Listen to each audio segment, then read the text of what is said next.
Hey Paint Yogis, hello and welcome to this episode of Paint Yoga. I'm your hostess, Alison Rawlins, deeply educated and widely experienced transformational life coach.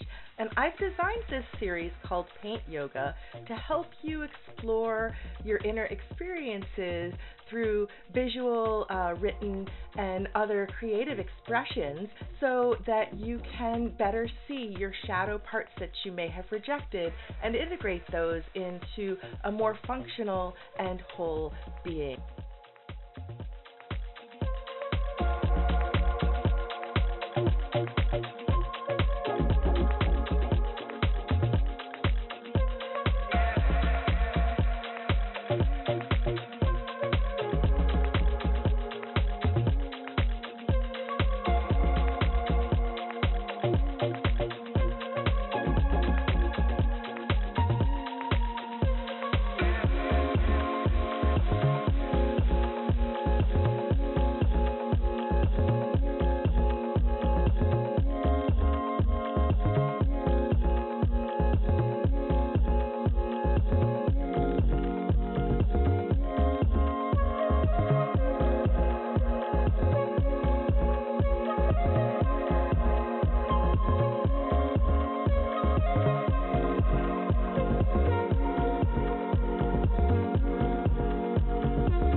So today I'm going to be talking about the fifth chakra, the voice chakra. This level of our exploration of the subtle body, this paradigm, this way of framing and looking at our lives. The throat chakra is associated with the light blue color, and it is also associated with our level of interacting with meanings and symbolisms in the world that we live in.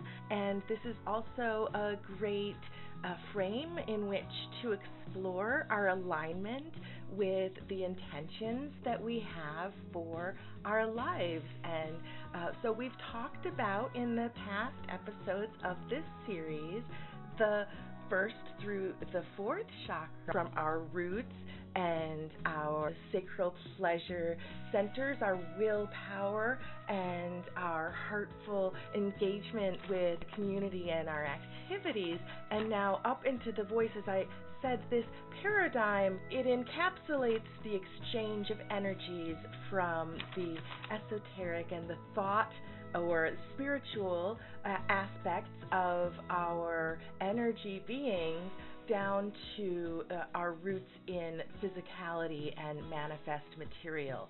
So on that level, we are beginning to be more into the thoughtful area of our voice chakra.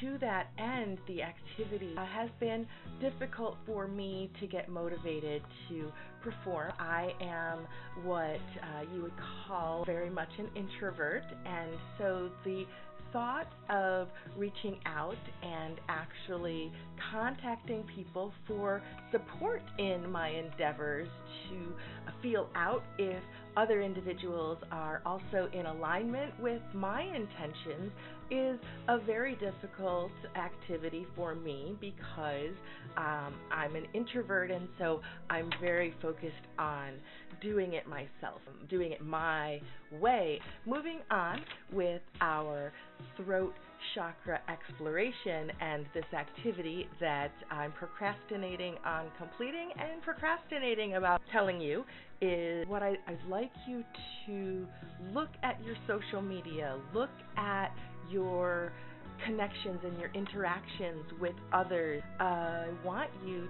to pick your best friends, and it doesn't matter if your best friends are people who don't know who you are. Your best friend could be your favorite YouTuber, your favorite Instagram famous person or TikTok or whatever it is that you're into. Really explore the criteria of who it is that inspires you, who it is that you look up to, and who it is that you aspire to be reaching up to. Explore your own connection to these people with this exploration of our humanity beyond the ability for our senses to perceive in materialism. And you're living paycheck to paycheck and you don't know where your next meal is coming from, it's very difficult, of course, to spend any of your esoteric and spiritual energy towards believing that it is within your ability to move yourself out through manifestation. And so, obviously, if you're living paycheck to paycheck and you don't know where your next meal is coming from, just like in Maslow's hierarchical pyramid, you're not at the level of reaching out and finding your accountability partners and making your manifestation through your word a reality because you're focused on the lower levels of survival. And that's why when we explore these paradigms of our chakra levels, of course your root levels is very manifest, and that helps you to see where you are with that. And it's not immediate of you just believe hard enough to manifest. It's a complete practice of your whole being. But of course you can see people who have brought themselves up from bootstraps to be successful business people, and that does happen because of people's attitude and behaviors.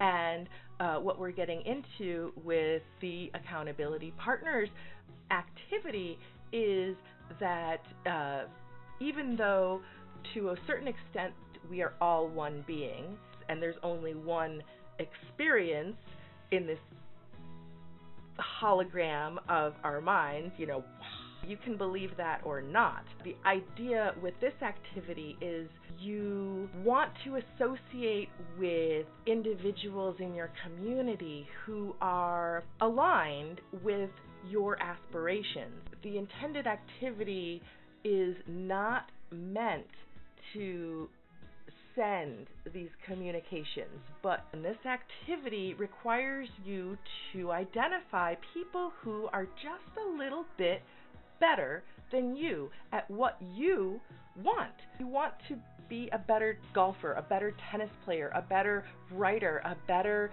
anything.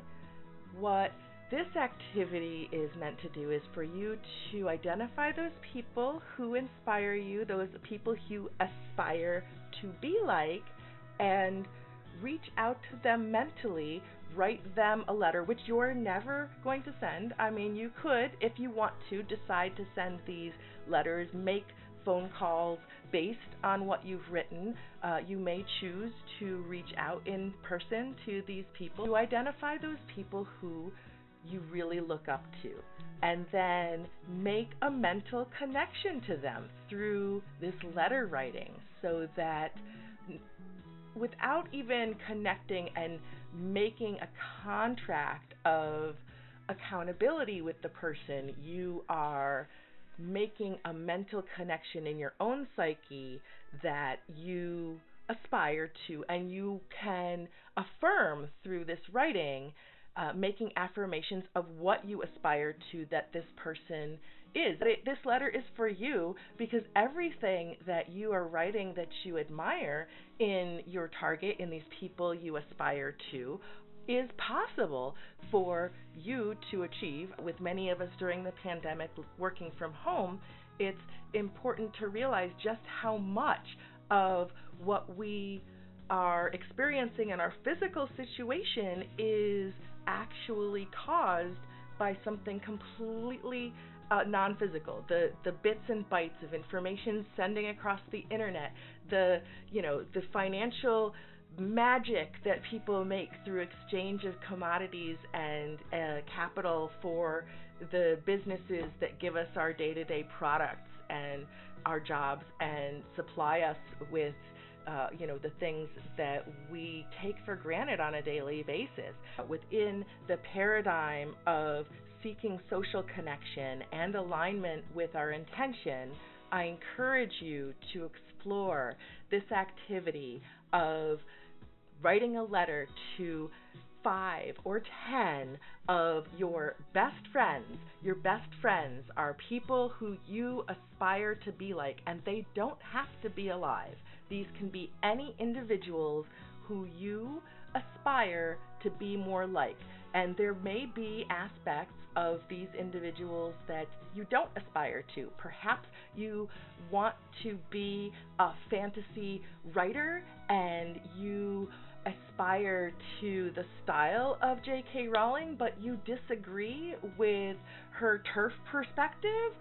It's okay. You can take all of the creative influence and discard the ideas that you disagree with. You don't have to agree with the artist to appreciate their work. So you can compartmentalize as much as you need to with this activity, remembering that these people don't need to be alive and you don't need to actually contact them to explore your thoughts, affirming your connection and aspiration towards the aspects that you are appreciating, so that you can see your ability and be inspired to integrate those aspects into yourself and practice the activities that you see these individuals are practicing physically in reality to manifest the things that you see they have and you want. So that's that. I hope you enjoyed the work today. I hope you'll see some immediate benefits and continue to see your growth and expansion into your new whole being through this process. Thank you for the watch. Please visit my website, teachingithacawellness.com, for details on how you can support me. You can support my work, and you can also work directly with me to discuss and deepen your practice in this experience, this journey to self-love, unity, and whole being. Namaste.